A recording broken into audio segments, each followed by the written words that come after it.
बिस्मिल्लाहिर्रहमानिर्रहीम। अस्सलाम वालेकुम दोस्तों, ये वीडियो थोड़ी सी मुख्तलिफ होने वाली है। इसमें जो कवर करना है वो एक क्रिटिकल और मैथमेटिकल और समझ ले कि इकोनॉमिकल रिलेटेड टॉपिक है। ठीक है, इसमें मुझे बताना है कि अमेरिका का इस 20 साल जंग में अफगान वार के दौरान खर्च कितना हुआ है, टोटल डेथ टोल कितना हुआ है, अलाइड का कितना खर्चा हुआ है, कितना नुकसान हुआ है सिविलियन और मिलिट्री टर्म्स में, अफगान गवर्नमेंट का कितना नुकसान हुआ है, तालिबान का कितना नुकसान हुआ है। ये सारी डिटेल्स कवर करनी है मुझे इसमें, और इसे इसी डेटा को मैंने कंपेयर भी करना है बहुत सारे अदर डेटास के साथ, जिससे आपको अंदाजा हो जाए कि कितना पैसा अमेरिका ने इस जंग में फेंक दिया है और इसके असर अमेरिका की आने वाले दिनों में कैसे पड़ेंगे। एक गुजारिश ये है कि मेरा चैनल प्लीज सब्सक्राइब कर दीजिए। पहला फैक्ट ये है तो ये 20 साल जंग अमेरिका की सबसे लॉन्गेस्ट जंग मानी जाती है। जो वियतनाम वॉर थी वो भी 10 साल चली थी, लेकिन ये इससे भी ज्यादा चली है। ठीक है, हालांकि वियतनाम वॉर इससे ज्यादा डेडली थी पर लॉन्गेस्ट नहीं थी। ये लॉन्गेस्ट है, डेडली नहीं है। ठीक है जी, इसमें तकरीबन 2.5 लाख लोग मारे जा चुके हैं। ठीक है, वियतनाम में अराउंड 35 लाख लोग मारे गए थे। ठीक है, और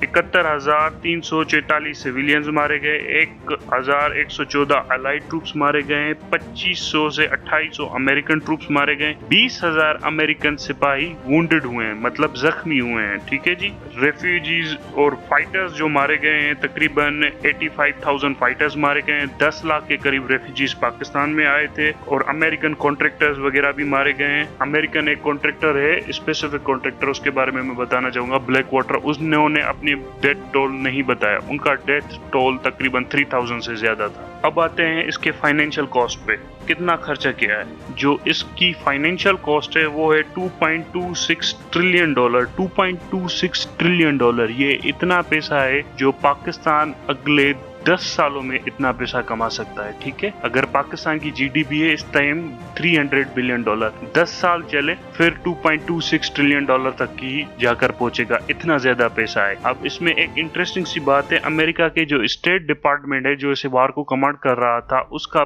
बजट $60 बिलियन है। पाकिस्तान चलाने का बजट $45 बिलियन है। पाकिस्तान चलाने का बजट $45 बिलियन और स्टेट डिपार्टमेंट का, सिर्फ डिपार्टमेंट का बजट $60 बिलियन है। वार एक्सपेंडिचर्स इसमें नहीं है। $933 बिलियन अमेरिका ने इसमें झोंके, जिसपे $530 बिलियन अमेरिका को कर्ज पड़ा, यूं समझ ले इंटरेस्ट पड़ा है इस पर। इंटरेस्ट $530 बिलियन अमेरिका को आने वाले टाइम में पे करना पड़ेगा। जो एक्स्ट्रा खर्चा हुआ है वो $443 बिलियन रुपीस है। एक्स्ट्रा खर्चा जो अदर एक्सपेंडिचर्स है वो $443 बिलियन में एक्सपेंडिचर्स है। अमेरिका के जो ट्रूप्स हैं उनकी हेल्थ पर जो खर्चा हुआ है वो है 296 फॉर मेडिकल ट्रीटमेंट। ठीक है, America will pay $6 trillion debt by American people for next 20 years। $6 trillion अमरीकी आने वाले 20 सालों में पैसे देते रहेंगे इस वॉर का डेट पे करने के लिए। ठीक है, अमेरिका की टोटल जीडीपी मैं आपको बता दूं $22 बिलियन है, और अमेरिका का टोटल फेडरल बजट बनता है वो तकरीबन बनता है $3.7 ट्रिलियन के करीब बनता है। ठीक है, उसमें से भी तकरीबन $700 बिलियन वो अपनी मिलिट्री एक्सपेंडिचर पे खर्च करते हैं। अब मैं कोट कर रहा हूँ जो बाइडेन की स्टेटमेंट को। जो बाइडेन की स्टेटमेंट है तकरीबन हम एक दिन में $300 मिलियन इस जंग पर खर्च करते आए। इसका मतलब जो 20 साल ये जंग चली है उसका टोटल होता है 7300 दिन, 1 घंटे में 12 मिलियन, 1 मिनट में $2 लाख, यानी 1 सेकंड में $3500, पाकिस्तानी हिसाब से 5 लाख या 5.5 लाख रुपए बन जाते हैं। ठीक है जी, इतना ज्यादा पैसा खर्च किया। सो ये कहना कि अमेरिका को कोई नुकसान नहीं हुआ, अमेरिका को बहुत ज्यादा नुकसान हुआ है। इतना ज्यादा पैसा खर्च करने के बाद उन्होंने हासिल क्या किया है? कुछ भी हाथ नहीं आया। जाने ली, लोगों को मारा, जुल्म किया, लेकिन हाथ क्या आया? कुछ भी नहीं आया। इतना पैसा बर्बाद करने के बाद अब जब स्टेट डिपार्टमेंट से पूछा गया कि आपके फ्यूचर प्लान्स क्या है, क्या कहीं पर आप जंग करने के लिए जा रहे हैं, तो उन्हें अफगान सिंड्रोम हो गया है। उसके बाद उन्होंने कहा है कि हम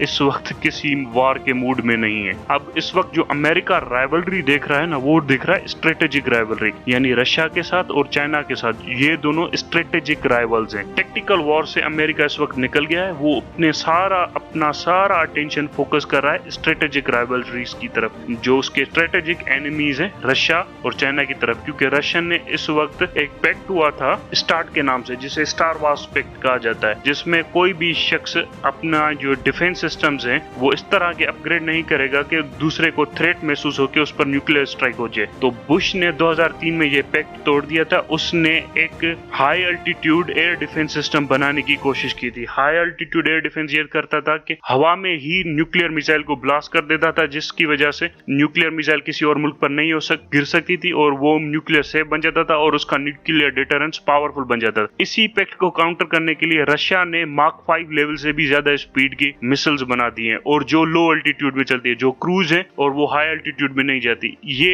एक मेजर थ्रेट है अमेरिकन स्टेब्लिशमेंट को, अमेरिकन सॉवरेनिटी को, अमेरिका के लिए नेशनल सिक्योरिटी थ्रेट बना गया है ये मसला। इसीलिए अमेरिका अपनी सारी जंगों से विड्रॉ करके इस तरह के स्ट्रेटेजिक राइवलरीज पे कंट्रीब्यूट करने की ज्यादा कोशिश करेगा।